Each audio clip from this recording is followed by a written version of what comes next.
Hello, everybody. Good morning. Good morning, and welcome to everybody.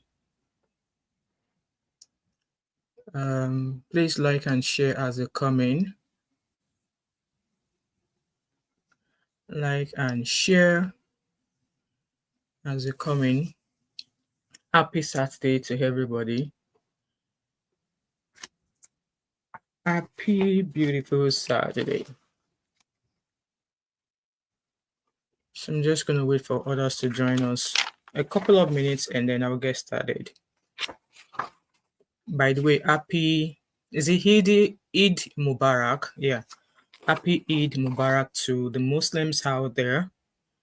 Those of us in Scotland, we never see ram meat to chop. So that's the joys of living in Nigeria. If I were to be in Nigeria now, I definitely we don't chop ram meat, but obviously here in Scotland, even if other cities, Scotland is just not out there. Okay, so hello and welcome everybody. Like I said, happy Eid to all the Muslims in the house. I hope this is an amazing Eid Mubarak to each and every one of you, and that all that you require from Allah will come to pass. I hope that's how they say it.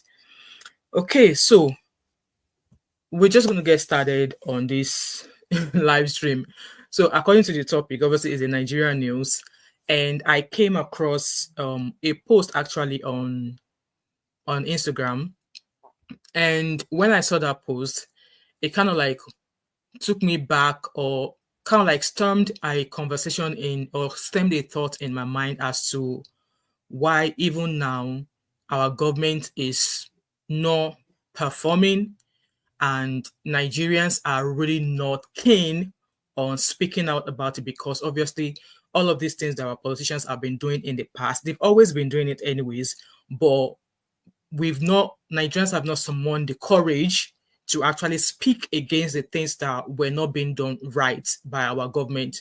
So I think I did a couple of videos back where I was talking about Tinubu's 2 years performance or something, and there was like a checklist or a table of what Tinubu has done really well since his administration. And I'm like, I don't agree with that checklist, because there are a lot of things that needs to be done, and I just felt that the government has actually not even looked at that side.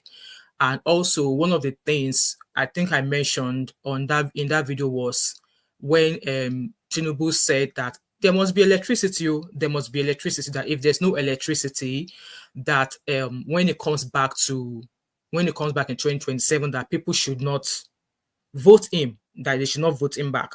And then 2 years. And I remember in that video, I was asking people that how is electricity? What is the frequency of electricity in your various areas? Some people said, oh, the electricity is great, it's becoming more stable. And some people were like, well, electricity is like dakudaji on and off. And then I went on to ask, like, how much? Like, can you compare how much you're actually paying towards electricity as compared to a few years back and stuff like that? So people had different thoughts as to, okay, they have constant electricity, and some people says they don't have constant electricity, and then the cost and the money they're having to pay electricity where use, but you are paying that much on electricity. And then not quite long, obviously, into Tinubu's administration, Baba Tinubu said he wants to install solar panel. That he wants to install solar panel for Aso Rock. And I was like, but this Baba said, so for him to have said he wants to install solar panel, does that mean that he does not have faith in NEPA in Nigeria? It does not have faith that the electricity system in Nigeria was going to get better, or is going to get better, because if he's now also thinking of obviously asking for money for solar panel. Anyway, let me share my screen with you so we could go into the post that I found that made me, schedule this live stream. So please like and share as a comment, guys. I really appreciate. So it's on TikTok, not on TikTok, on Instagram actually. So I'm going to open that post up in a second. And okay, I found the post. So I found the post, and obviously it stemmed from this conversation that this person dropped up. So this person said, let's start from the top. This person said, comments like this make me laugh. The last 15 years of my blogging career, I have been calling out corrupt leaders with my full chest. You talk, you go by. You no talk, you go still by. All by na by. I will always continue to speak out regardless. So I want to believe that this person whose topic whose statement I've just read called out the Tinubu administration over something. Okay, we are getting there. And then obviously this was a response that this person here gave based on what he said, and we're going to get there. And he replied with that comment at the top. So this person said, "Dear Pino Vibes, I don't know what this Pino Vibes is. This thing this thing where you won't start with your real face should stop in your blog, unless you get mind to handle it. These politicians know they use eyes, see a popular person where they against them. So does that make it right? So why would the politicians that should be working for Nigerians not want to be criticized? Why? And if at all a Nigerian call out a certain politician or call out their government, is it not their right to do so? Is it not their right to do so? So this person saying they might even ask the same EFCC to come and investigate you for buying a house and car at the same time. Like, you know what? For me, if the business you do is legit, just continue to speak your truth, okay? So because this person has come out to speak his truth now, like calling out Tinubu's government, this person is saying, don't do it though, because if you do it, they can buy you, blah blah blah blah. That's what I was saying at the beginning of this live stream. We have grown in the habit of our government doing wrong thing, and we are not calling them out. Same thing is currently happening on the street of YouTube as well. Like, people do something bad, like they keep doing it repetitively. They're doing it all the time, and it's not going down well with the masses. This is not like, look at the administration of Tinubu, the administration of Goodluck Jonathan, the administration of what's his name again, Buhari. It's not as if it was all bed of roses, but I think Nigerians need to start cultivating the culture of actually calling out our politicians, because it's our right to do so, because they are in office to work for us as Nigerians. So if we now have and I think I'm going to keep saying that Nigeria is slowly moving into an authoritarian government, whereby it is what the government says that stands. It is what the government does that stands, which means that at the end of the day, these governments are meant to be working for Nigerians, not the other way around. So now the people that are meant to be working for Nigerians are the one who they stand like Goliaths on top of Nigeria, saying no, it is what the government says that stands, and it shouldn't be that way. And that is what Nigeria is slowly becoming. So this person is calling out Tinubu now to say, what? And this person is saying, you better don't start this with your real face, because if you do, this will happen to you. Should that be the norm when Nigerians call out their government? Leave your thoughts and opinion in the comment section. So let's go to the next slide. And then, so obviously there's a kind of like a or like a post from X, I believe. So this person starts with, Nigerians never think outside the box. It continued, is it only APC and PDP candidates that are eligible to rule Nigeria? And the way it is now, don't be surprised that currently most of the people in other political parties are now all moving or shipping to APC, which means that by the time 2027 electoral process starts, it's only one party that is going to remain. So this person continues saying, so why don't we Nigerians not just come together and speak the word by voting for an underdog? APC's plan to bring change automatically failed when they brought out Buhari GMB as presidential candidate. So whatever policies that this person is going on about, I don't have an idea, but we're getting somewhere. So this was considered. Now I have confirmed the fact that Nigeria is they've blurred out that part, so I really can't figure out what is written there. Aren't there any other parties rather than APC and PDP? I would love to know as well, because I think, to the best of my knowledge, I only know of APC and PDP. I only know of APC and PDP. Yeah. Sorry, guys. I only know of APC and PDP. So I don't know if there's any other political parties in Nigeria. If you know of any other one, please drop them in the comment section. But as it is now, by the time 2027 comes, I won't be surprised if it is just APC alone that is trying to get into all of these offices. So this person continues saying that APC kept on saying, youth of Nigeria, say yes to change. Exactly. But then they brought Grandpa as presidential candidate. And what this guy said the last one here made sense, obviously, because I remember Ireti Kingibe saying that all the things that Nigerian youths are doing, all they know how to do is moan, moan, moan, moan. They are not coming forward to showcase that, yeah, they are interested in politics. But they are. It's just that you're not seeing them. It's just that you're not giving them the chance to.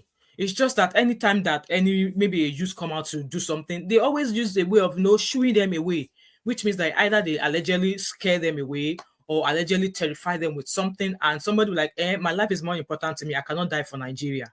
And I'm sure this is not the first time I've heard that slogan, that I cannot die for Nigeria. So people are willing to step into these political harms, but the current government that we're having now, they're not open that channel. They are not paving the way for people to come in, for the young ones, for the youth to come in, and I'm sure you can agree with me on that. So the next post here, I believe this was the post that started this conversation. Okay. So this person said, "Dear at EFCC," and guys, I don't know if people still have faith in EFCC, because for me, I don't have faith in EFCC. I'm sorry, I have to be honest with you. I don't have faith in EFCC anymore. Okay. So this person said, "Dear at official EFCC, your attention is greatly needed here. How can President Tinubu's administration budget 393.2 billion? I mean, billion for a mere 1,477 streetlights, a whopping 266.25 million for just one streetlight pole." Guys, I hope you guys are following me. So this is what started this talk, okay? So it continued. This money alone is enough to build a very massive streetlight factory and put a permanent end to the streetlight problem all over Nigeria. And I'm sure as Nigerians, not be all the street for Nigeria get electricity. I mean, get streetlights. Not be all. And with that being said, even here in diaspora, not all of the streets have some sort of street light, but there's some sort of lightning on the roads, okay, mainly on major roads. And I don't think that's the same for Nigeria. I don't think all major roads in Nigeria have any sort of street light. So let's continue reading. So this guy continues saying that also another 114.53 billion naira was budgeted for just 538 boreholes. That's a whopping 211 million naira. So for us to get the accurate figure, I think we need to ask Very Dark Man, how much has it been costing Very Dark Man to do the boreholes it's been doing? So that way we can be able to compare. We will be able to compare the costs if this budget they are giving us is actually budgeting, because in my own opinion, I don't think this budget is budgeting. And now imagine this is the more reason why I've started seeing Peter Obi is coming back. I've started seeing that hashtag. I guess it's some of the reasons why people are clamoring that Peter Obi must come back. Because I'm sure Peter Obi has shared in some of his interviews that there was a time his accommodation, I think when he was once governor of his city or something, there was a time they wanted to renovate his accommodation where he was living. And they brought an estimation of how much it was going to cost for them to change sofa furniture in his accommodation. And he was like, hold on. Why is it going to cost all this money? Because you want to change chair, you want to change bed, you want to change this thing. So Peter Obi was like, okay, hold on that budget that you guys are bringing. Let me call that he knows a man who does furniture, carpenter. Let me call him. If he's able to do this thing that you guys are going to be able to do. And yeah, Peter Obi went ahead, called this person, and that person, according to Peter Obi, he said the budget that he was given for furniture to be changed in his house, and when he contacted that carpenter to come and do the work for him, it was a fraction that it cost him. It was a fraction that it cost him to repair those things that his administration were bringing millions of naira for. And then that kind of like made Peter Obi say, look, henceforth, anything you guys are planning to do, any budget you are drawing, that budget needs to come through me. It says that anything you're going to spend money on, anything you are putting budgets out for, it is going to come through me.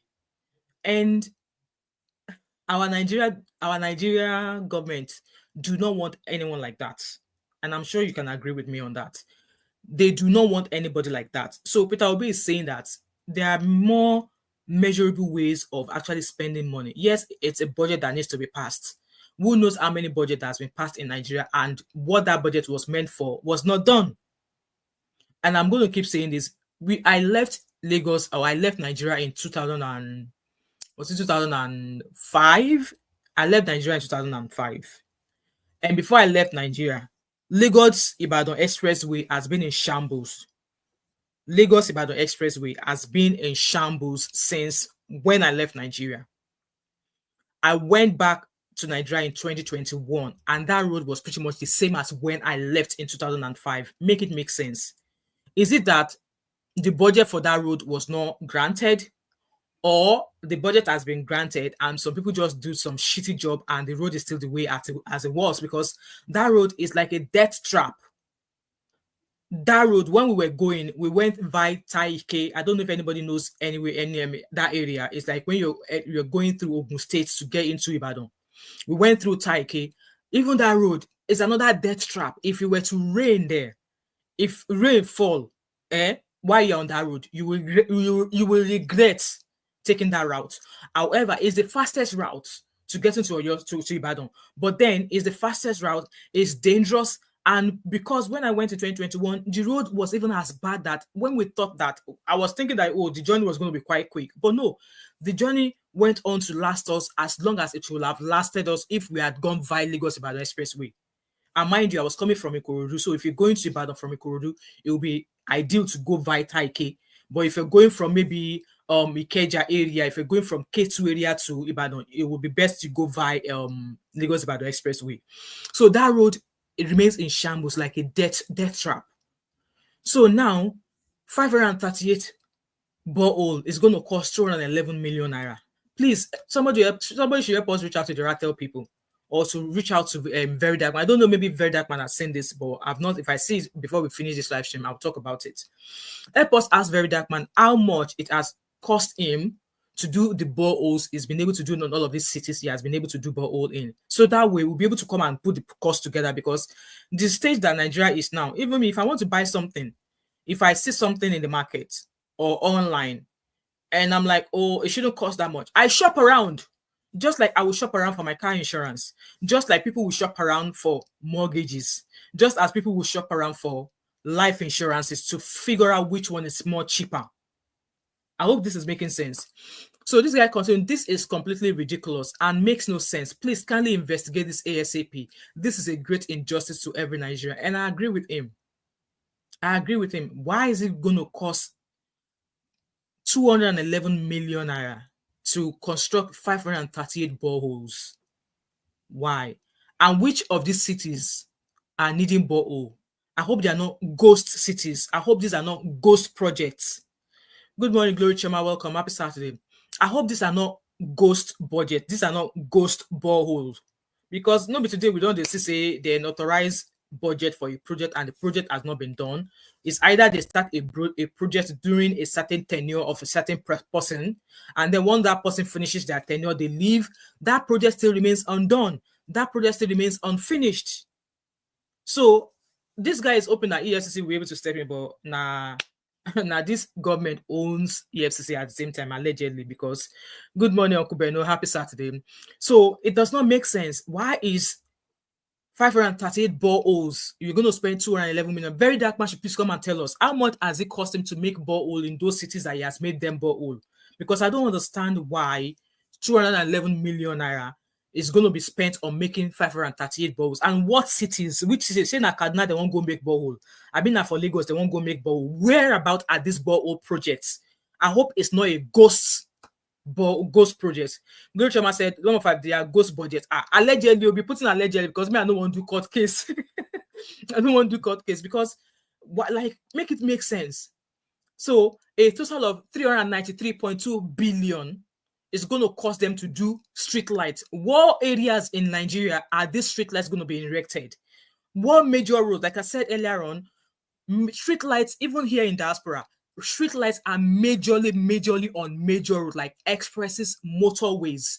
You will. There's no major road you will pass, even leading to where I live. There's no major road you will pass at 2 a.m. when I'm coming from 9 vigil at time. The road is often lit.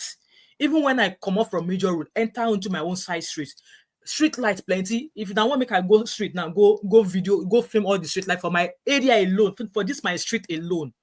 The street light there, yakpa. So what areas in Nigeria have they budgeted that these streets are going to be made? Because tell me how on 1,477 street lights is going to cost them almost 400 billion naira. Make it make sense. Glory Chema said, we know Nigeria. It's not a new thing. Okay, let's continue. So apparently this was a post that came up, and the guy was like, I hope you come with your full chest too, because this government does not want you talking about what they are doing. Like I said, Nigerians need to eradicate that life of when our government do something that we don't call them. And now we need to cultivate the act of calling our government out, because they are meant to be working for us, not the other way around. We should be able to call out our government when injustices are being done, when they are spending money and you're not seeing the benefit of the money they're spending. We should be able to call them out. In diaspora, advanced countries, people do that. And it is the police that will still protect these people when they go onto the street to go and campaign or protest, say, why we don't want this, we don't want that. Police will still protect the people that are protesting against the government. I've never seen this happen in Nigeria. Our Nigerian police, they will carry tear gas. Say, "Mo kuna enter house. If you love your life, don't come out." No, that has to change. Like I said, I've started seeing this slogan of Peter Obi is coming. I wish him all the best. If I were to be in Nigeria, I would vote him. But I'm wishing him all the best. So let's proceed to the next slide. So this next slide is a video actually where they were debating the budget of the almost 400 billion naira. So let me unmute it and let's listen to this video, okay? Civil society organization, the National Assembly inserted 11,122 projects into the 2025 federal government budget, totaling 6.93 trillion naira. Among these projects, Streetlights received the largest allocation of 393.29 billion naira. Can you imagine? Guess what? 1,477 units. Even the presenter, they laugh because she knows this is ridiculous. Even the presenter, they laugh like, this is ridiculous.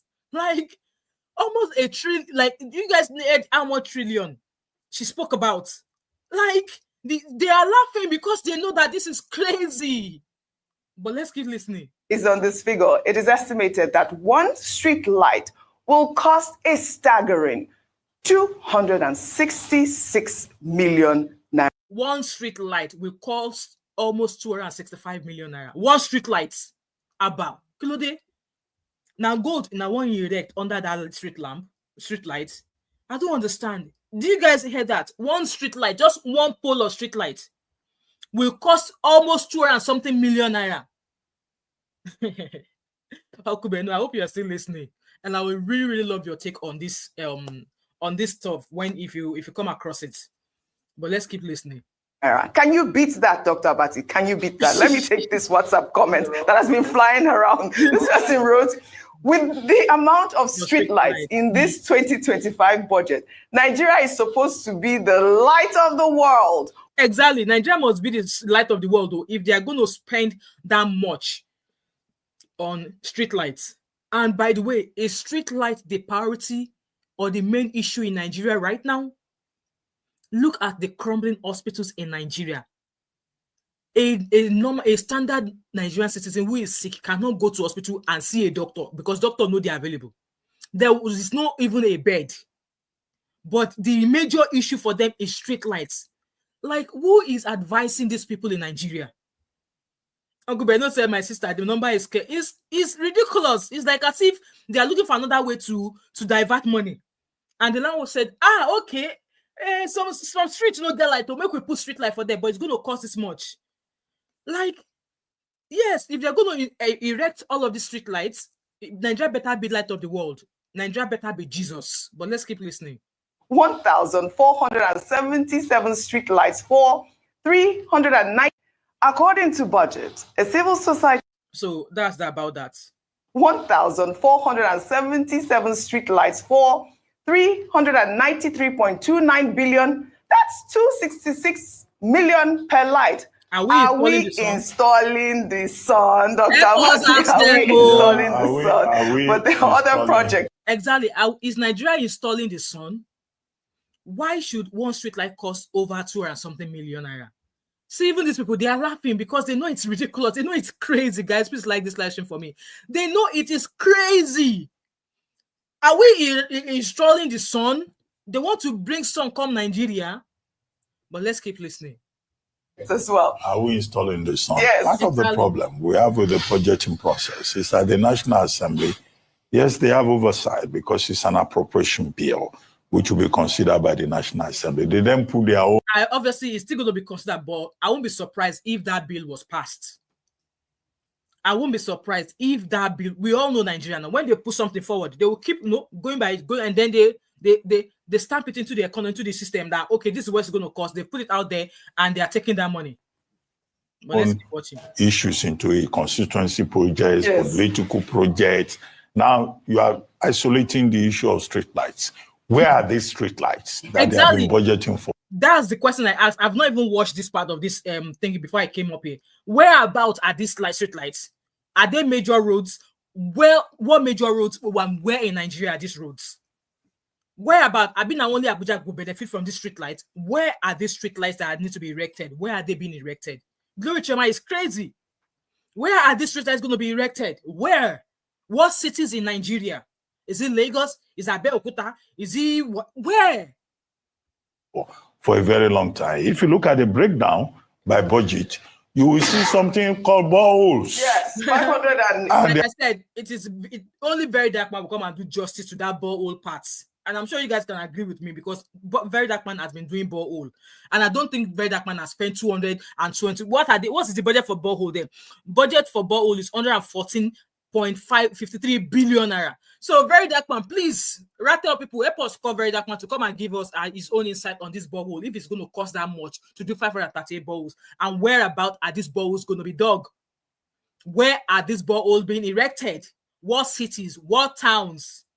Where? They are spending billions of naira to build boreholes. 114.53 billion naira on boreholes alone. Where are these boreholes? 1,477 streetlights. Empowerment of traditional rulers. 6.7. Can you imagine empowerment of traditional rulers? When do they start empowering traditional rulers? When do they start empowering traditional rulers? Are traditional rulers their business? Are traditional rulers their responsibility? When? Glory Gemma, you are laughing. See, it's like empowerment of traditional rulers. Like, how? Road construction rehabilitation, 1,380 roads. They need to be giving us the Google map or Google pin of these roads. Like I cited the example of Lagos-Ibadan Expressway, and I said you guys that I left Nigeria in 2005. That Lagos-Ibadan Expressway has been a death trap since I left Nigeria in 2005. I went back to Nigeria in 2021. The road is pretty much the same. The road remains the same. No difference. If I have my time, I'm going to go and research. I'm going to go and carry out research. The government, what actually they've budgeted towards that Lagos-Ibadan Expressway, because that road is, like I said, is a death trap. If you're currently in Nigeria right now, I'm sure you can confirm to me. And if you travel that road, like when I was coming back, I wish I could just say abracadabra or whatever, and I should get an helicopter to fly me out of that road. And when I was coming back from Ibadan, it was raining, and it was like a standstill. And people are even refusing to use their car horns. It's only hazard light. Now only hazard light that they take, they communicate. Hazard light they on. You want to traffic, you want to go left, now hazard light then they use. You want to go right, now hazard light. What's stopping them from using their horn or even use their navigating system right? If you want to turn left, indicate that you're turning left. Stop putting on your hazard lights. That road that day, I thought I was going to see Jehovah that day, traveling from Ibadan to Lagos. Ibadan Express Road. The rain and then the potholes. And when it rains heavily, the rain will fill the pothole. So when you are driving on that road, you will not know when you're about to enter into pothole. You will not know when you're about to enter into pothole, except you have mastered that road that you know or recognize each and where those potholes are. Here in Glasgow, there are some roads in my area that I know before I get there, I know where the potholes are. That's why I don't drive at night. I don't drive at night. So, in fact, let's keep listening. 4 billion, 32 traditional rulers. We have more than 30. So Gloria Chima said Lagos Ibadan Express Road has not changed. It's still the same. Exactly. 32 traditional rulers in this country. If they are empowering traditional rulers, is the traditional ruler of Umukwata on that list? I'm going to is he on that list? Is he going to get out of the 6.74 billion? And why are they empowering traditional rulers? Exactly. Who These are are the questions the direct responsibilities of the local government authorities, the Ministry of Local Government in those states. So some of these things are the reasons why Nigerians get really exasperated. Provision for security vehicles. If we check that budget for 2026, they will still make provision for security vehicles. Exactly. Then you ask yourself, what happened to the security vehicles they bought last year? Exactly. They will still make provision for boreholes. Is it that these boreholes just disappear after 1 month? And then they will still make provision for all kinds of proposals. Empowerment of traditional rulers projects. The whole thing about budget, which is an NGO, is about transparency and accountability. Which then takes me quickly to the statement by Dada Olusegun. Dada Olusegun is saying simply that the borrowing that government has talked about, up to about 4 trillion naira, is a rolling plan. So President Tinubu apparently asked for a 20 billion loan request. I don't know where he requested that 20 billion for, but we need to know what that loan is for. But let's keep listening. That's the technical word. Rolling plan 25-26, medium-term projects. The whole thing about... So this is a screenshot of the bill there, of the fragment. So insertions by the National Assembly in the 2025 budget, fragmentation of the budget. So it says here that projects in federal constituency, 3,573, and it's going to cost 653.19 billion. What are these projects in federal constituency? They need to be breaking it down. They need to let us know what these projects are. Projects in senatorial districts. What are these projects in senatorial districts? So there's a total of 1,972 projects in senatorial district, and it's going to cost 444,004 billion naira. Hey! And then types of projects now. So I guess all of these projects now, they are all underneath projects in federal constituency and projects in senatorial districts. So now they've now broken down these projects as they fall. I wish they are able to tell us which one fell under federal constituency and which of the projects fell under senatorial district. I wish they did that, but that has not been done. But let's see. So it says that types of projects, Streetlights. Glory Chama said, keep empowering traditional rulers. I tell you, they are not empowering students. They are not empowering the youth. Now, traditional rulers, then they empower. They should make it make sense. Nigeria is owing and still borrowing, Abi. I saw a post about, was he World Bank, saying that allegedly, no, that approximately each Nigerian who wastes so amount of money. And I'm like, they better remove it from those list of Nigerians. That each Nigerian, according to the basic that Nigeria is owing, that each Nigerian waste so amount of money. I'm like, please exclude it from those lists of those Nigerians that are owing money. Guys, please like this live stream for me. So Streetlights that we just listened to. So they are doing a total of 1,477 streetlights, and that's going to cost 393.29 billion naira on streetlights alone. But that's why I said Very Dark Man needs to come out here and let us know. I don't think Very Dark Man has reacted on this video, but I will check his channel before. I will check his Instagram before we go. So 538 boreholes, and it's going to cost them 114.53 billion naira for boreholes. ICT related project. I beg, what ICT related project has Nigerian government done or put out there? Mr. Oji said, I strongly disagree. Lagos Ibadan Expressway is not as bad as described. It's gradually improving. Since when? I told you that road was as bad when I left Nigeria in 2005. And when I went to 2021, it's pretty much the same. It's pretty much the same. Please, if there's anybody that travels that road frequently, let me know in the comment section. You're saying it's gradually. Is it that they've not... Do you know since when they've been repairing that road? Is it that the previous government abandoned it and then the next one is now claiming money for it? Because I really want to know why it's taking them that long to fix that road. Please, if you've traveled that road frequently. I beg, take videos and send them to me. I want to see. It's not different from before I left Nigeria to when I went back. It's a death trap. A death trap.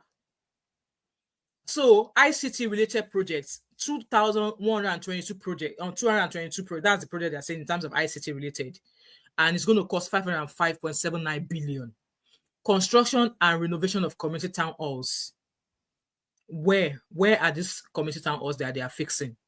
So there's a frequency, say 43 of those town halls, and it's going to cost 70.23 billion naira.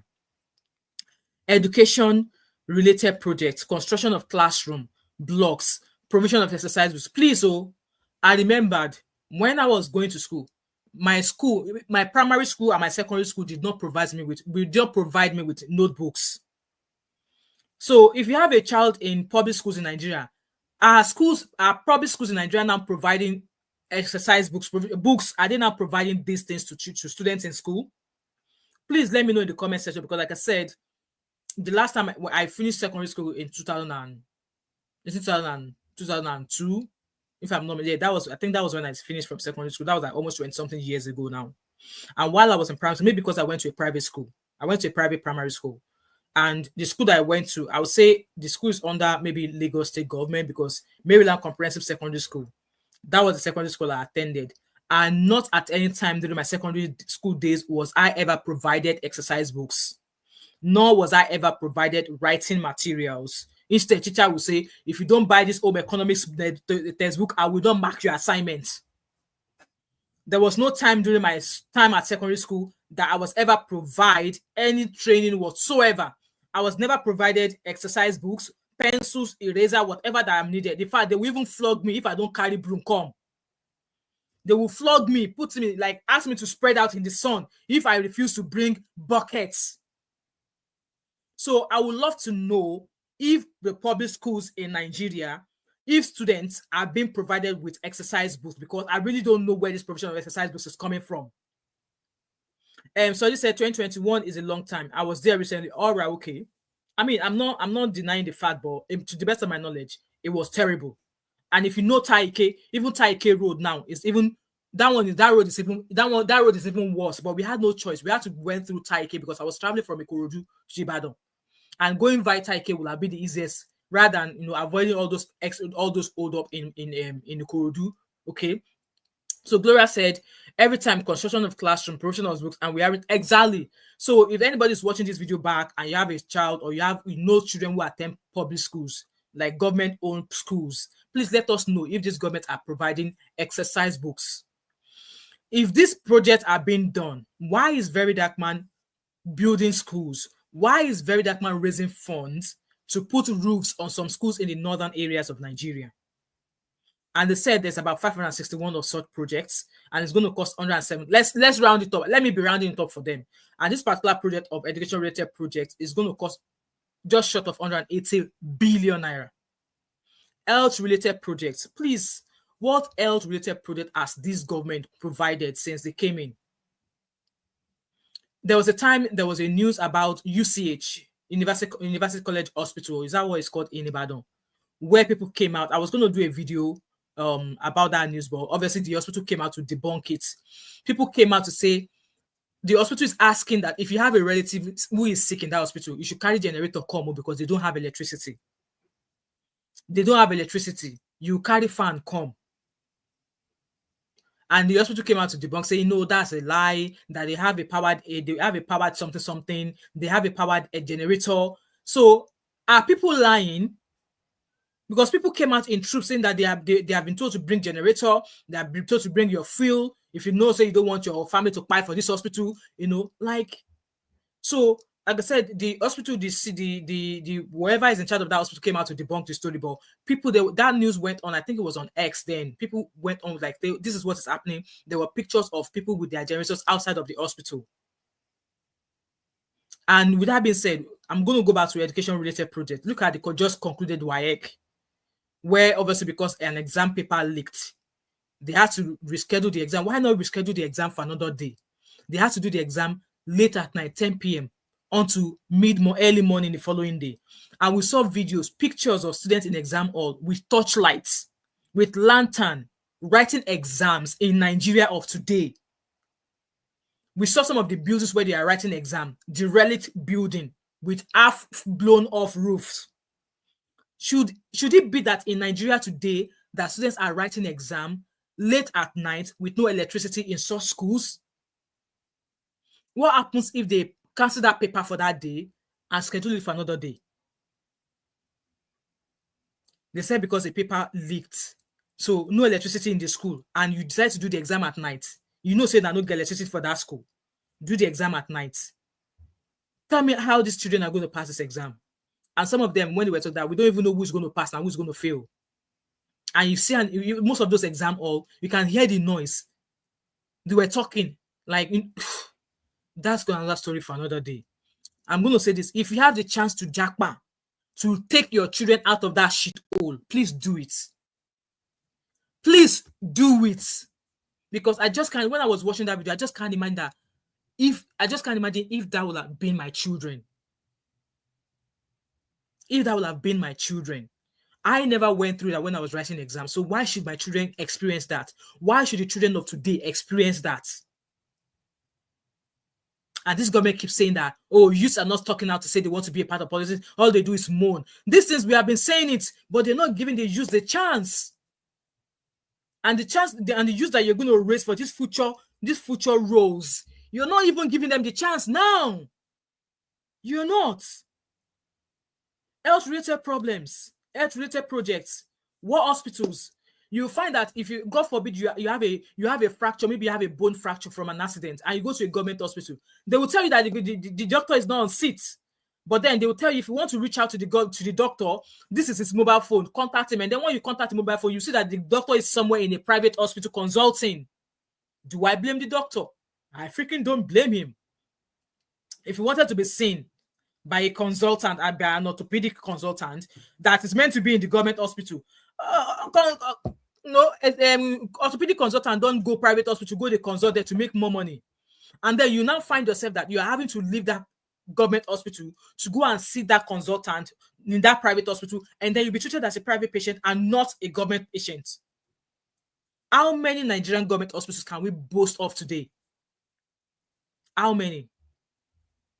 And I know it's because of the situation in Nigeria that doctors are leaving. They are leaving. And yes, this is putting a strain, obviously, on the health system in Nigeria. So there's less doctors, there's less nurses, there's less consultants. And an average man now, if you go hospital, you say you want to go and take malaria, they will first tell you to go and pay for a card. And then you don't know how much it's going to cost you, and you don't even know if you are receiving adequate care. And that reminded me, just Adetong, she did a video of, obviously she was suffering from migraine and stuff. At the point she was seeing a Nigerian doctor. The Nigerian doctor said she needs to do brain on her surgery. And when she got back here, she was only given a tablet or a spray that stopped that headache she was getting. Assuming she did not go for a second opinion and she has gone on ahead with that treatment she was given in Nigeria, God knows, maybe she'll be dead by now. But let's move on. Empowerment of traditional rulers. I don't know what empowerment they are giving to traditional rulers. How are they empowering traditional? Are they sending traditional rulers to school? Are they paying for traditional rulers' outfits or their helmets or their ileke? Because I want to know how they are empowering these traditional rulers. Road construction rehabilitation.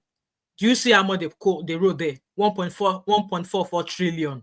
Hi, Nigeria. Nigeria, jaga. Everything scatter.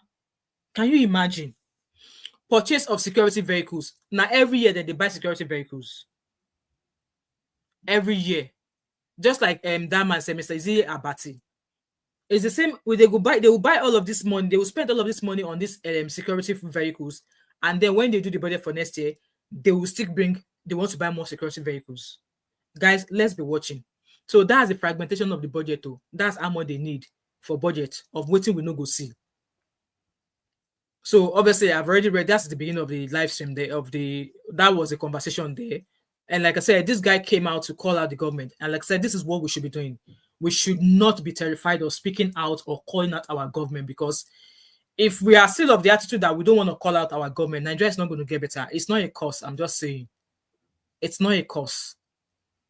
It's not a cause. Advanced countries, they protest when the decisions made by their government is impacting them. It might not directly be impacting them, but if they think that in the long run it's going to impact them, they come out to the street and protest. And the police here will protect, guide them when they are protesting on the streets. Any of the protesters that misbehave, Olopa will arrest. Olopa will arrest them. But in Nigeria of today now, you talk, someone's already shutting this guy up, saying, this one that you want to talk, remain a blogger that you are. Don't put your mind to this thing, because at the end of the day, if you do not, they will allegedly buy you. Should that be what we should be talking about for calling out your government? And then the comment here said, instead of us to support him massively, they discourage him because suffer no retire. Exactly. You will have thought that people will have raised the mantra, they will have lifted the mantra of what this guy has started, but no. People saw that person said, "You better you get mine to do this thing where you want to." And somebody said, "I still can't understand why you unveil yourself, Sha. Why not? Why should he not unveil himself? Everything that Very Dark Man is doing today is unveiling himself, because everything he's been saying so far seems to be the truth. It's the truth, except we want to lie to ourselves." And somebody said, this person no lie. They might even, kidnap, allegedly. If that happens, then our silence all these years has given back to what we don't want our government to be today. And somebody said, this is why Nigeria is a messed up country. Advising someone to stop using his platform to speak, but expect government to be accepted. Exactly. Why are you telling him not to use his platform to speak, when that is the way you can put your government on the radar, so that everywhere in the world will know the shenanigans your government are up to? And then somebody's trying to silence him, saying that they might buy you, they might kidnap you, allegedly. Is this what we should be doing? Is this what we should be doing? And they keep telling us, some people are saying that they have hope in Nigeria. Tinubu will come back the second time again. I know that sounds like a hard pill to swallow. And then this thing that we are saying now, we are still going to keep saying it, because it's not going to change if we are not carrying out that placard and say, enough with this government. So let me see if Very Dark Man actually said something about this. I don't know if he did, but let me go find him. Guys, please like this live stream. I only intend to be here for an hour, but we'll see how it goes. I'll see how the spirit leads. So I don't know if Very Dark Man had a say, but let me see. I don't think he said anything about, because he's actually chasing pastors now. I don't think he had anything to say. I don't think I don't think he said anything about this. Oh boy, man. I don't think he said anything about this. Let me go back. Let me see. I'm just checking his page. I don't think he had. Maybe he's not saying it, but I don't think he said anything. He's actually facing all the pastors right now in Nigeria.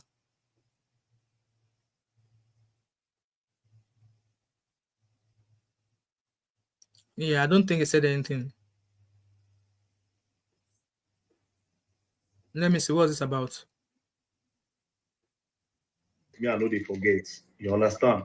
This may feel a house that you. All right, okay, that was the house he was talking about. So I don't think he said anything about this body. I don't think he's seen it, or maybe he was just not wanting to react to it. Yeah, I don't think he wants to react to it. I've not seen anything. But let me go find that Just Adetone's video of how she obviously suffered some health issues and she went to a Nigerian hospital. Just Adetone. Guys, please like this live stream for me. Okay, so this is a post from Just Adetone. She started by saying, I am a victim today. Who is next? Uncertainty and reality knows no one's class or pedigree. So let's listen to her. Fellow citizens of Nigeria, my name is Just Adetone. So I want to please share a testimony this morning, and I want to use it as a wake-up call this live stream for me. To interest, to action, and to commitment. So, first of all, let me thank Almighty God for saving me.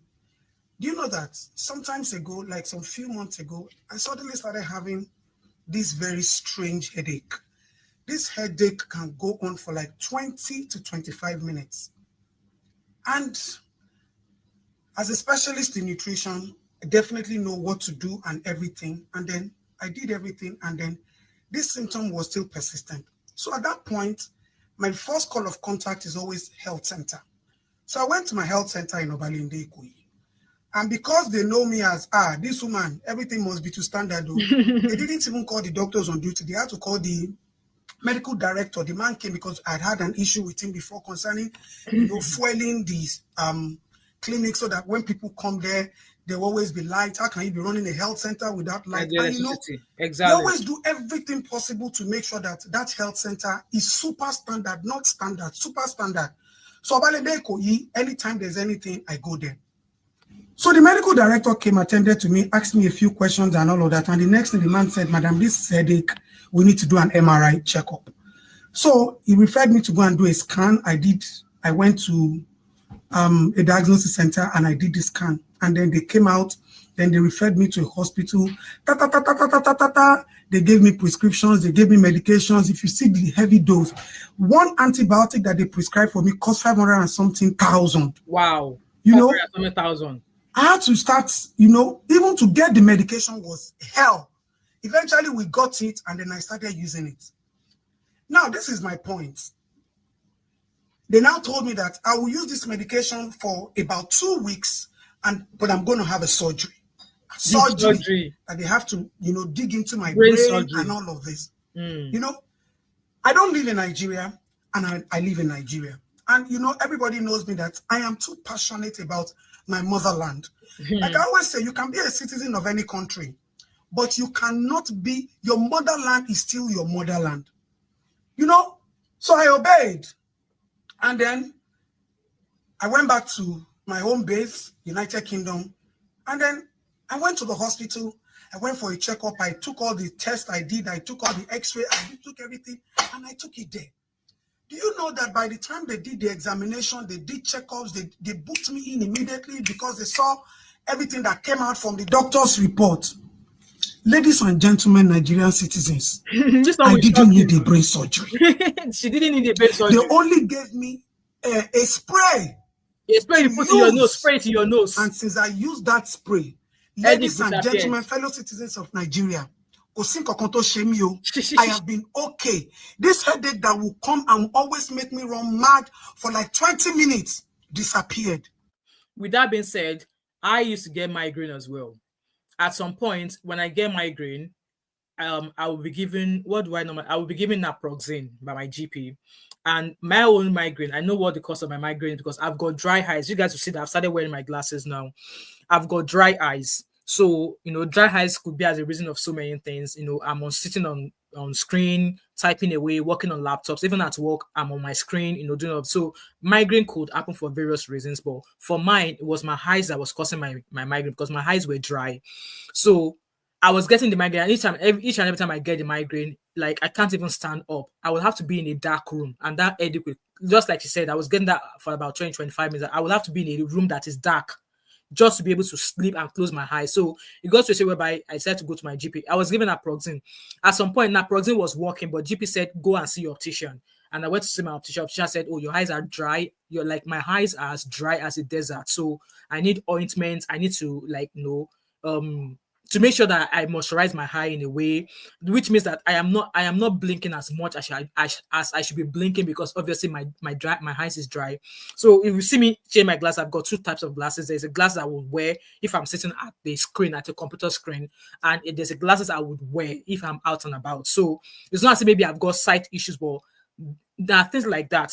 So at some point, naproxen was not working for me any longer. And in fact, maybe I should say I stopped taking the naproxen because if I take the naproxen, it makes me feel woozy. It makes you feel like you're a zombie. You won't be able to do anything because apparently when you take such medication, you shouldn't really be at work. You should not be driving or stuff like that. But I have to go to work. So I have to go back to GP to say, you know what, I don't want to take this anymore. I don't like the after effect of it. And so people also take aspirin as well. Yes, people take aspirin. So I'm not giving medication. I'm not diagnosing anybody, but these are the things that my GP has given me that has worked. So aspirin, and at some point, aspirin was not even working for me anymore. And what did I get? Exactly the spray that she was giving. I did the MRI scan. They were like, there's nothing wrong with you. we just believe this is your highs. And yes, my optician already said it's my highs. And so I went back to getting my glasses and I was given that spray. I still have that spray. I just needed to spray it up my nose. And I can't remember the last time I've had migraine now. And before I used to have migraine like every other month. I can't remember the last time I have had such migraine. So you see now, and they tell you that they're spending money on healthcare, but keep listening. Now, what am I trying to say? Our health system needs an overall overhaul and upgrade. I've been saying this for a while. Medical doctors in Nigeria are thriving, surviving, and exploiting the ignorance. You hear that? Exploiting. If I didn't have another option to travel, she would have gone to do that. Thank God some of us are overblessed and some of us are opportune. But we are not greedy about the fact that only we have the opportunity to go to a second country to check. Okay. That is why we are screaming and shouting that we need to fix our own. Exactly. Because you don't know where anything will catch up with you. But I noticed that when you talk, some people will start calling you all sort of names to shut up, and they are the ones that are badly affected. Exactly. It was this exercise, when I was prepping for this exercise, that made me to start doing early morning walk. I wanted to check my competence, my fitness. Brain surgery is not something that is easy. So the doctor even said, brain surgery is not easy, especially if you are doing it in a country that you are not even sure. What if she had done that surgery and she was rendered paralyzed? Or it affected her vocal cord, or it affected her spinal cord? What if she has done that surgery and then things are not the way it is for her anymore? Only for maybe she now saw second opinion. They were like, oh, this would have been the only thing that could have helped you.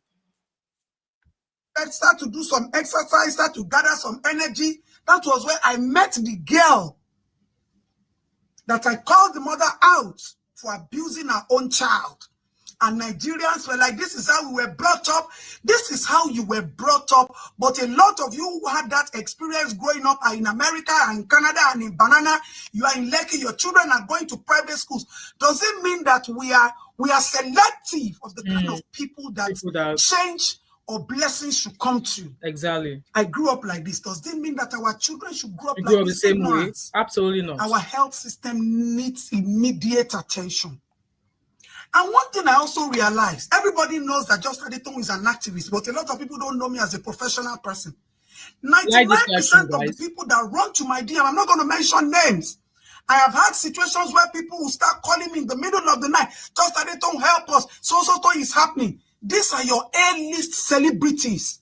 A-list. I'm not talking of B-list.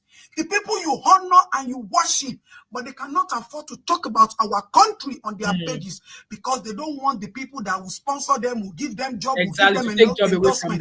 They don't want a dent on their own image or their pages. But I, Just Adetong, I have received dent, denture, insult, all sorts of names on my pages. And look at me. I am a victim of the same situation that I'm shouting and crying about. Let me read this comment to you. So this person said, I had the same experience just a few days back. From Friday to Monday yesterday, I was admitted at General Hospital. Was having a very severe stomach pain and it was affecting my back. Like I couldn't even walk at around 2-3 a.m. I had to call my mom. I see my enemy wanted to go down. I get to the hospital with their whole nonchalantness. I was admitted around 11 a.m. They couldn't figure out what was wrong with me. One said it was ulcer. Another one said it was gastroenteritis. With the scan, medicine, injection, just flushing my whole system, nothing though. I felt the pain every second as I breathe. The pain will be mild and later become severe again. Even in hospital bed, I couldn't sleep or eat. Was feverish, vomiting and stooling. The vomiting and stooling stopped, but the pains in my tummy and my back was so severe that I couldn't sleep. I had to discharge myself yesterday. Then I had to call my friend who is a doc outside, told him what was wrong with me and what the blood and scan report showed, but still feeling the severe stomach pain. Immediately, he understood what was wrong, told me what meds to get on my way, brought the meds, took one single dose. I felt so much relief. From yesterday till now, the pain has stopped. We'll be taking the meds. We'll be taking the meds for 5 days as prescribed. May Nigeria not happen to us. After spending so much money at the hospital for 4 days, now I understand why Japa is necessary. Exactly. Japa is necessary. If you know, you know. Just a few days ago, a celebrity called me. Just Adetong, where are you? My mother had issues. I took her to General Hospital. If you see the way they treated me, I need to treat their fuck up. Send me the complaint, send me the picture, send me the name of the hospital. We'll take action. Why don't we understand that anybody can be a victim? Exactly.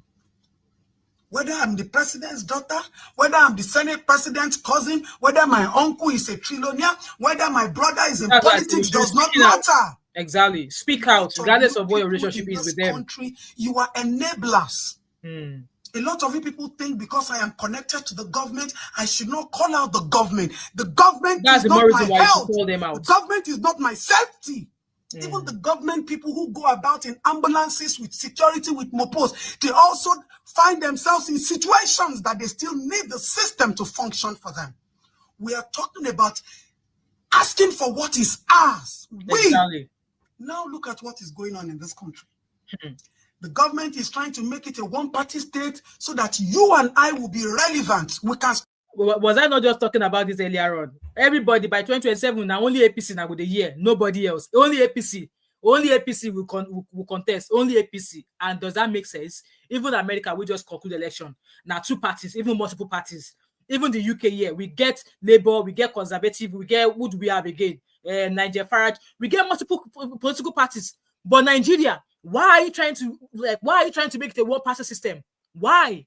If nobody say them, all of them be thief allegedly. Why are you making it a one-party system?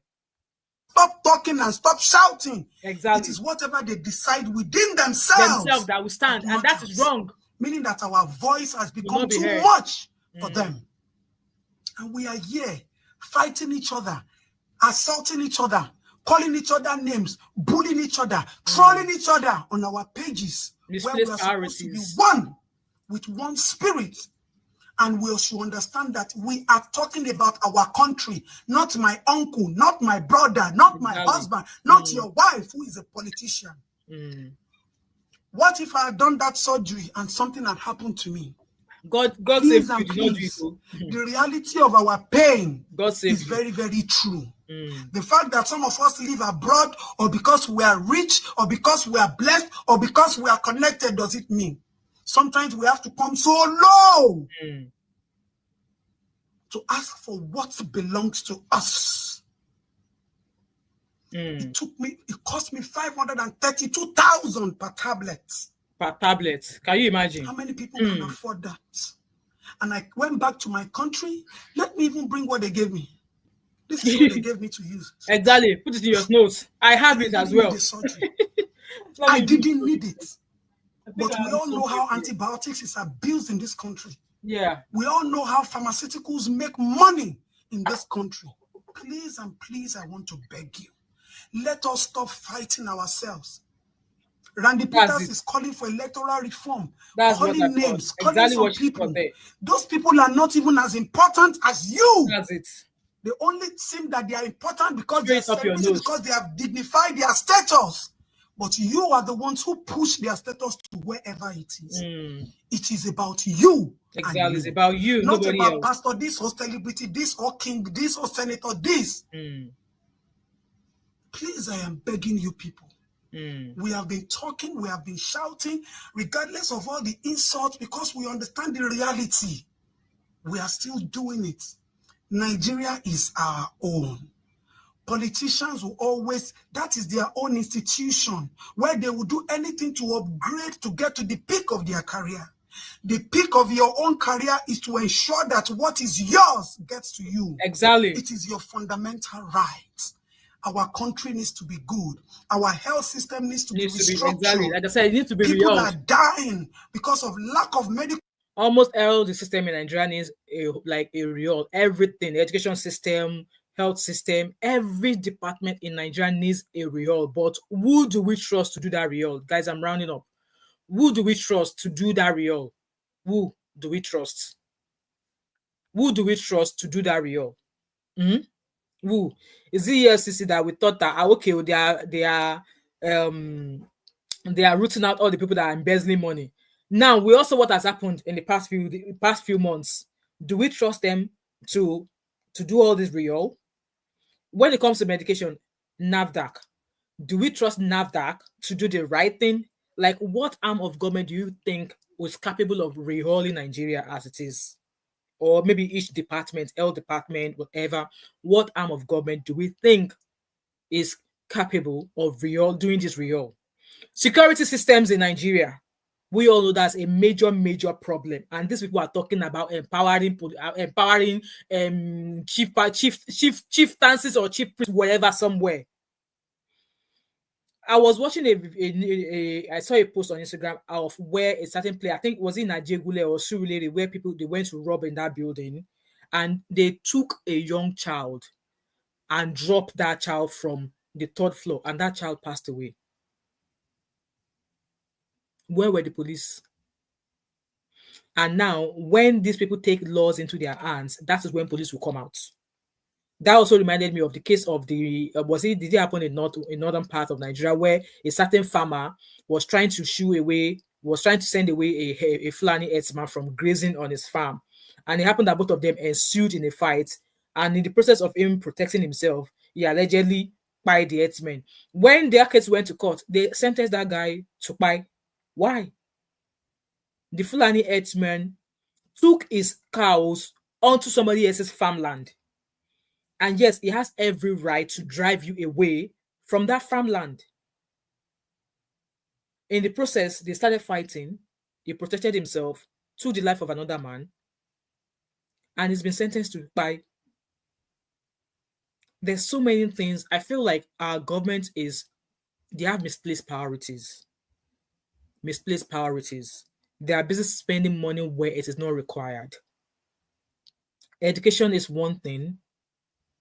Health is another thing. Like I always say, God forbid you are in Nigeria and you have an health issue. You don't know what hospital you will go to that you will meet your hand there. You don't know. You don't know. That's why this live stream I am advocating. If you find a means to japa, please do. And when you want to japa, do it in a legal way. Do it legally. Apply through the correct visa route for you. I will forever advocate that you japa.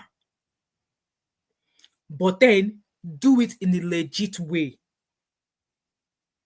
Do it in the legit way. And I know it is not all bed of roses here.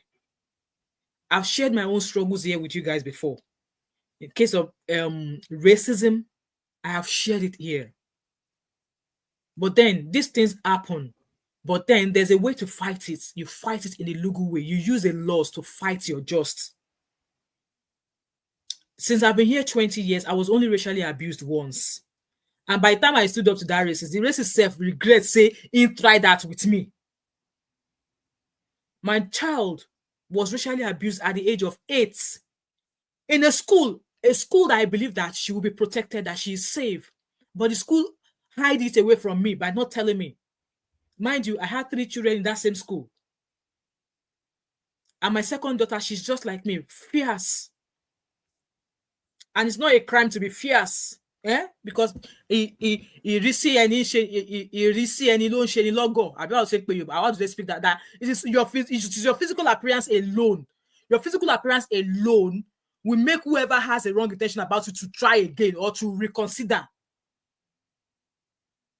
So my second daughter, she's fierce. She takes no nonsense, and that's me as well. She knew what happened to her sister. Like I said, my oldest was 80 years old when it happened to her.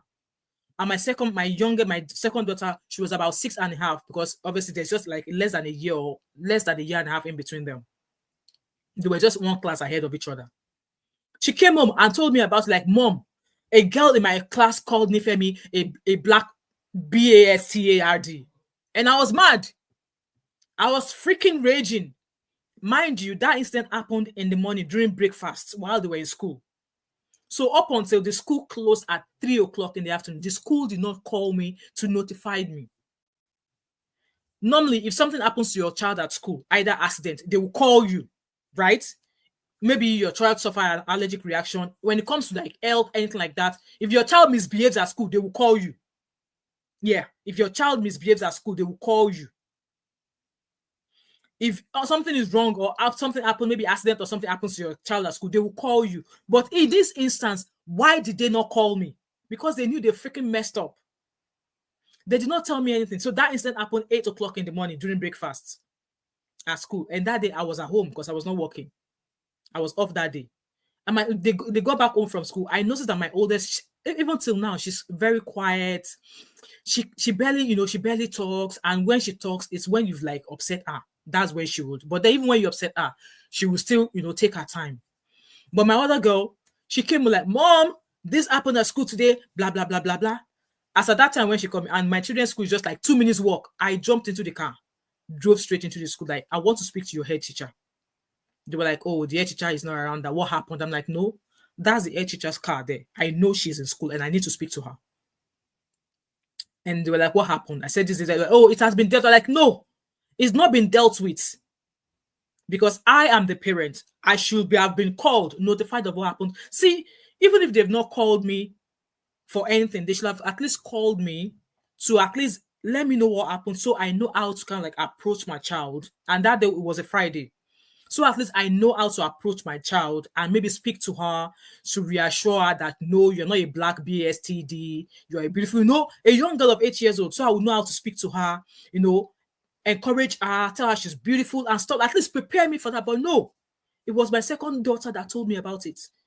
And she was like, I said, no, this has not been dealt with. I need to speak to the head teacher. So apparently they did not allow me to see the head teacher. And I said, okay, that's fine. And the person I was speaking to was the deputy head teacher. And she was like, oh, I dealt with it. I'm like, well, to the best of my knowledge, you have no right whatsoever to have spoken to my child because she was 8 years old. Oh, we spoke to Nifemi and she's quite happy. We asked if she wanted to go home and she was happy. An 8-year-old girl happy to stay at home at school because you spoke to her. How the freaking hell did you speak to my daughter without me being there? She's not able to make a decision on her own, and not in that regard anyway. Like, you have no freaking right to speak to my child. What the school should have done was call me as a parent to notify me of what happened. And it is up to me to decide if I want to come pick her up from school to bring her home. And they have to put her through the process of staying in the same class with the same white girl who racially abused her. I was mad. I was raging. And I said, you know what? This is not the last you will hear from me. And during that period, they were just rounding up to summer holiday. I think they have about a week to school going on summer holiday. I wrote a letter to the education minister. What happened? And they replied me back. No, I wrote to the Education Council, Glasgow City Council, say this happened. And they replied me back in about 2 days, like, oh, the school said they've dealt with it. I was like, it's not a matter of the school dealt with it.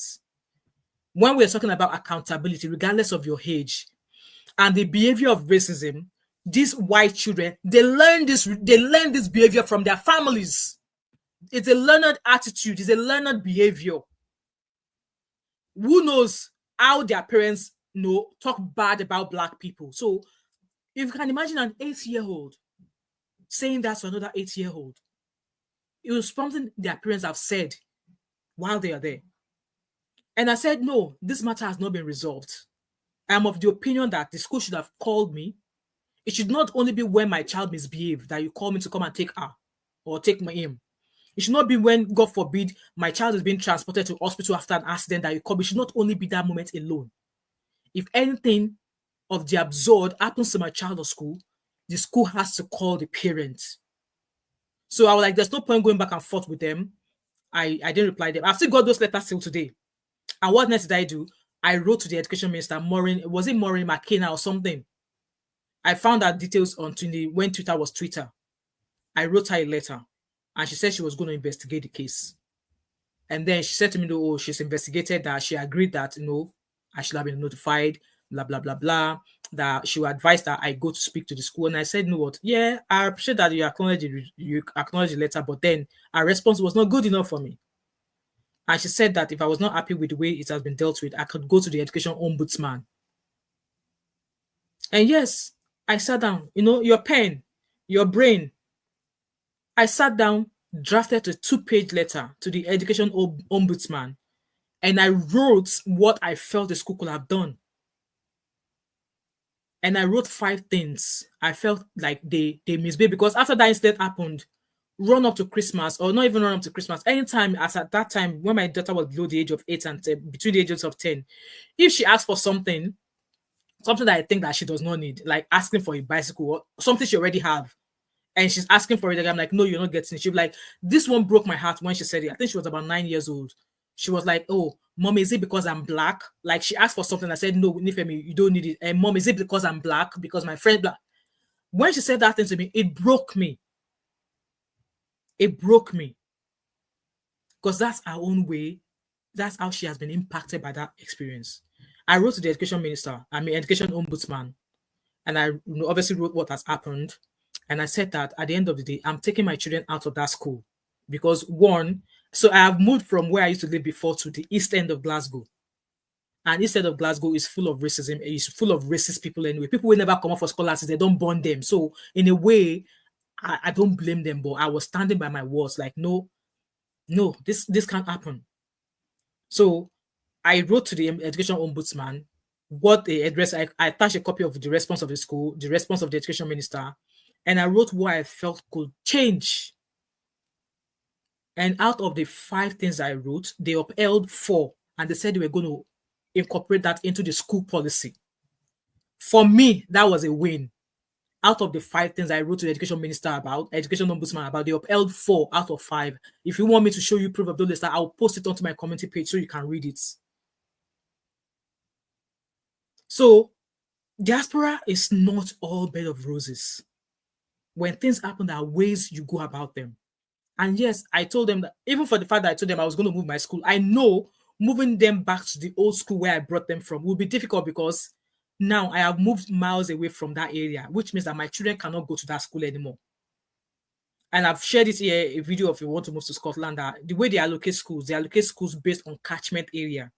So if you live at a certain postcode, maybe you are living in G21, your child will practically go to a school between G14, G20, G19, G17. So me that I'm now living miles away, there's no guarantee that my child will be able to go back to that school because I've already moved out of that area. I have to say to them that no, I'm moving my kids out of that school and I want them back in that same school that they left before. They were like, there's no possibility that they can't guarantee that they'll be able to go back into that school. And I told them, well, that is a school that my kids were before we moved into this area and I want them back in the same school. If nothing else, that has to happen. So they advised that, okay, they were going to list my kids' name to the school, to the names of the kids starting the new term. Because like I said, when that incident happened, there was just a week before the summer holiday starts. And the head teacher from the first school, very lovely man, Mr. Hardy, he has retired now, very lovely man. I've never seen a Scottish man bring African community together the way he did. I never, like, even when there was a time that I gave my daughter, one wutu on her back, and my daughter cried to school. Normally, now, if that happened now, the school will call social workers straight away. They will not call the parents. This man called me, say, Mr. Dadadis, I need to see you. Are you at home or at work? I said, I did work. He said, when you come to pick the kids at school, I need to speak to you. And then I went to him like, hey, hello, Mr. Hardy. And he asked me, eyeball to eyeball, did you do this to your daughter? I said, yes, Mr. Hardy, I did because she was misbehaving. And do you know what he told me? He said, I love the fact that you were honest with me. Assuming you have lied, I will have called the social services on you. That was what he said to me. God bless him now. I don't know where he is now, but he retired years ago. I think he retired when my third child, my first son, when he started primary school. So this is, he said, assuming you lied, that no, you did not do anything. He said he will have just phoned the social services straight away. And that's because I just marked my daughter. He said he will have called them. So, and I remember then that AS teacher said to me that, come, if you're moving to a new area, if you're moving your children to a new area, if the population of children is not a mix of 50-50, don't put your child in that school. And I hope this advice will benefit somebody out there. If you're anywhere in the diaspora and you're going to put your child into a school, if the ethnicity mix in that school is not 50-50, so 50 of white children, and the remaining 50 is all ethnicity from everywhere all over the world. If it is not that way, don't put your child in it. If it is maybe 90% white people, and maybe of all the school, you're only counting 5 black children, don't put your children in that school. Because bullying will happen there, racism will happen there. So luckily, I was, the summer holiday went by and my children were able to go back to the school that I moved them away from before we moved home. And that was the school they stayed till they all finished primary school. They went to secondary school. And luckily, I'm back in that area now. So what am I saying in essence is this?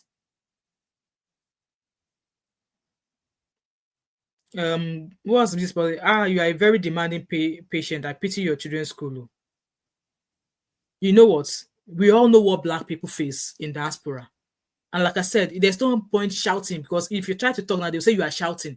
And then they'll be the ones to complain that, the shouting that you shouted on their head, it has cost them something. You don't shout, you put your pen to paper. And I don't joke with my children.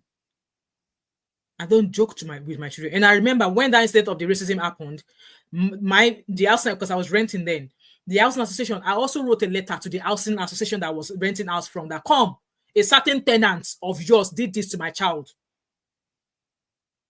And obviously, I asked the school that what is going to be the punishment of that child that did that to my daughter. They were like, oh, we are not obliged to tell you. I was like, okay, you're not obliged to tell me. That's fine. I got in contact with my housing association, obviously, because I told them then that I wanted to move out of that area.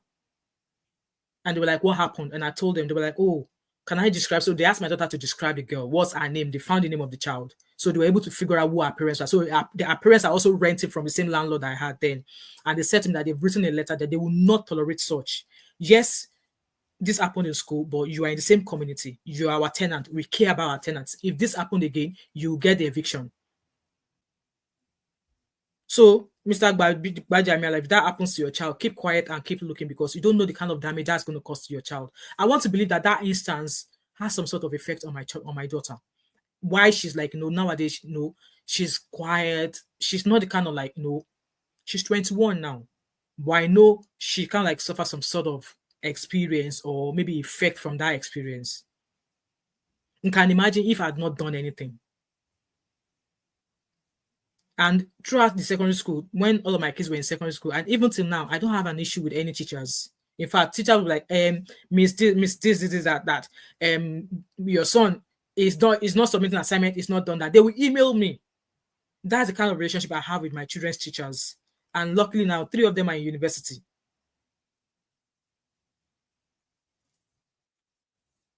Before, I used to shout. Now I don't.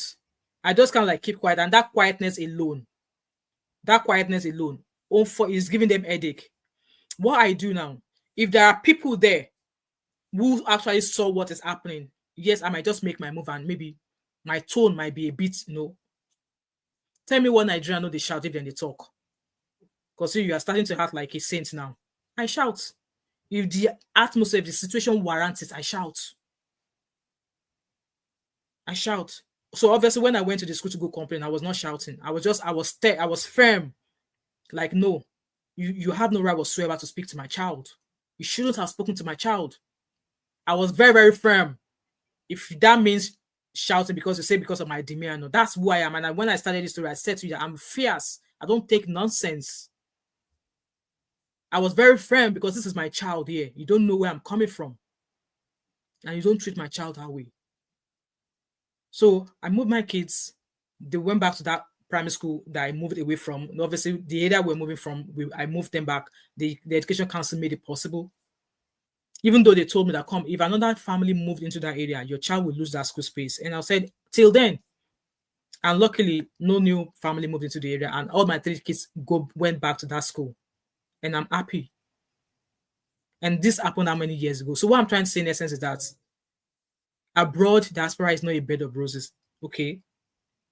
But then when situations happen, there are better ways of handling it. And I would rather be here with my children than the lack of security, lack of all of those things happening in Nigeria. Nigeria, whereby they open hands to sexual harassment. Nigeria, whereby somebody went into a spa, the masseuse put a hand into somebody VJJ, and police are telling you that what were you doing in a spa? Can you make that make sense? So if I go to a spa for Nigeria now, maybe I'm a 21-year-old woman, or maybe my oldest daughter goes to a spa in Nigeria. I went for a service. I've paid for it. What a freaking business does the massage you are giving me got to do with you dipping your finger in somebody's VJJ? And this person, obviously, because she did not react at that moment, she went to the police station, and police were saying that what is a girl of her age doing in the massage parlor? Make it make sense. even though the alleged culprit already confessed that he did what he did. That should have been case closed. He already confessed. Let him pay the consequences of his actions.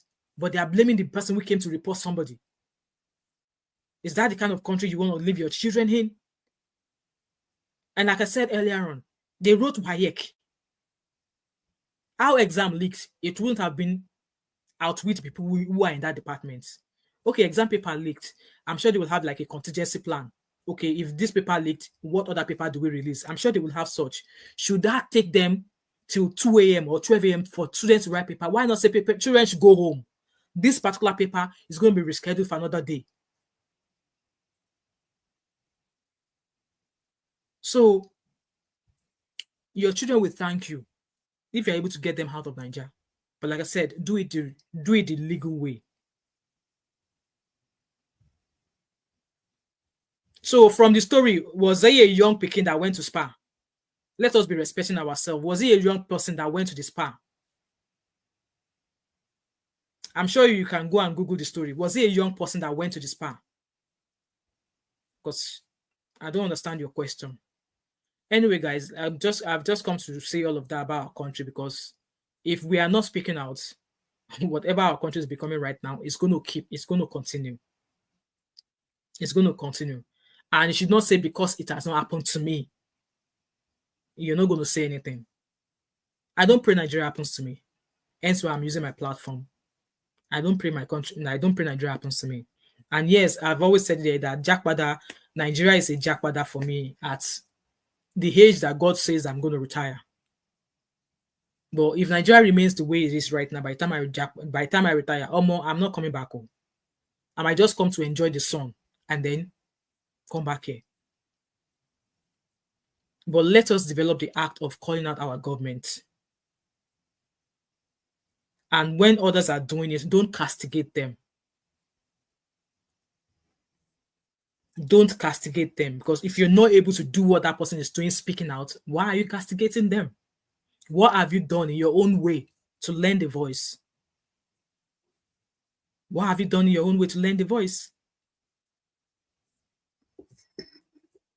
Are you a matter of, if you can't beat them, you join them? Is that what Nigeria is right now? A country of how much millions of people in there? Eh? Anyway, guys, I'm going to round up this live stream. I just come out to say, you know what? Nigerians, fight the day for our front, though. Fight the day for our front. I don't know how, as Nigerians, we're going to fight this battle, but we need to start speaking up. And when people speak up, and when other people speak up, people who have the courage, who have the confidence to speak up, when they do, don't castigate them. If you can't join your voice together with them, then keep yours quiet. Keep yours quiet.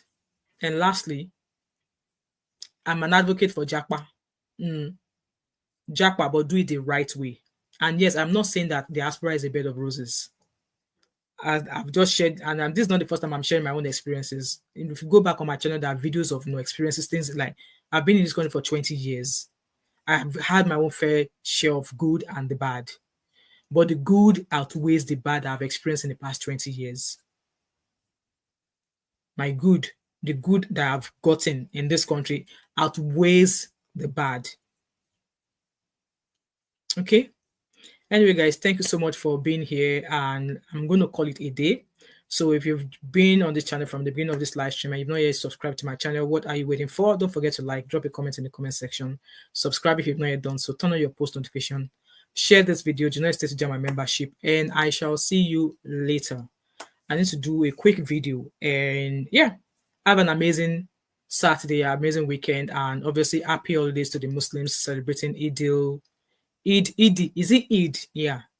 Happy holidays to them. Have an amazing day, guys. Bye.